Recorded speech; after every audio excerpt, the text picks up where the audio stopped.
দেখছেন কলকাতা টিভি, ভাস্বতী রয়েছে আপনাদের সঙ্গে। শুরু করছি সংবাদ সারাদিন। বিধানসভায় যোগ্য চাকরিহারাদের একাংশ বিধানসভায় বিল এনে সুরাহার দাবি চাকরিহারাদের। স্পিকার বিরোধী দলনেতার সঙ্গে সাক্ষাতের জন্য বিধানসভায় চাকরিহারারা। আমরা চাকরিহারাদের পাশে আছি। নওশাদ সিদ্দিকী কি বললেন সরাসরি শোনাব।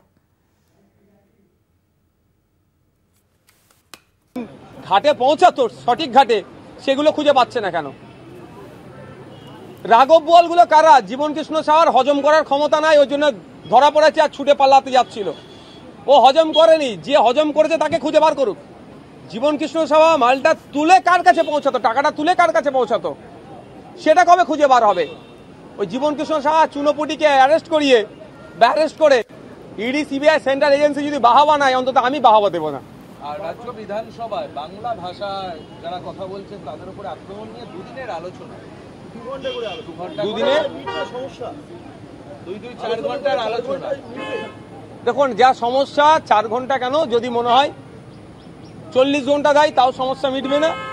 আর যদি সত্যিকারের অর্থে সমস্যা মেটানোর ইচ্ছা হয় তাহলে 4 ঘন্টাতেই হয়ে যাবে। তবে আগামীকাল 2 তারিখ আর 4 তারিখ এটা নিয়ে চর্চা হবে। আমিও বাংলা ভাষায় মমতা ব্যানার্জি মহাশয়ার তার দলের দরদটা খুবই বেড়েছে, ভালো কথা। তো আমিও চর্চা করব, তখনও মমতা ব্যানার্জির সরকারকে এই বাংলা ভাষা নিয়ে কিছু আমি প্রশ্ন করব।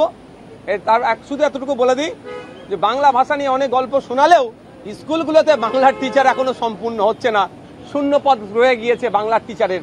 এটা আজকে শুরু করলাম। আমি 4 তারিখে বলতে চেয়েছি, আশা করছি আমাকে সুযোগ দেবে।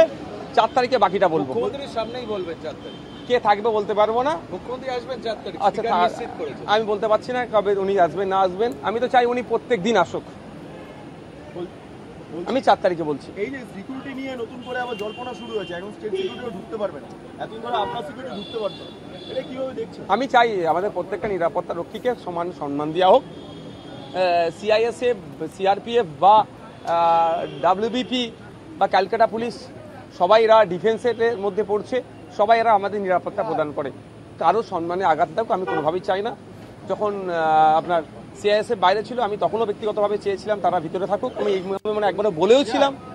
এখন নির্দেশনা সম্ভবত এটা কোর্টের আছে, কোর্ট যে নির্দেশনা দেবে তার বাইরে তো আমরা কেউ যেতে পারবো না। এই তালিকায় একমাত্র মুখ্যমন্ত্রীকে ছাড় দেওয়া হয়েছে, স্পিকার তাই জানিয়েছেন। দেখুন, স্পিকারের হাতে সম্পূর্ণ এটা পাওয়ার থাকে, এটা স্পিকার বলতে পারবেন। আমি যদি স্পিকার হতাম তাহলে আমি এর প্রতিক্রিয়া দিতাম। Thank you.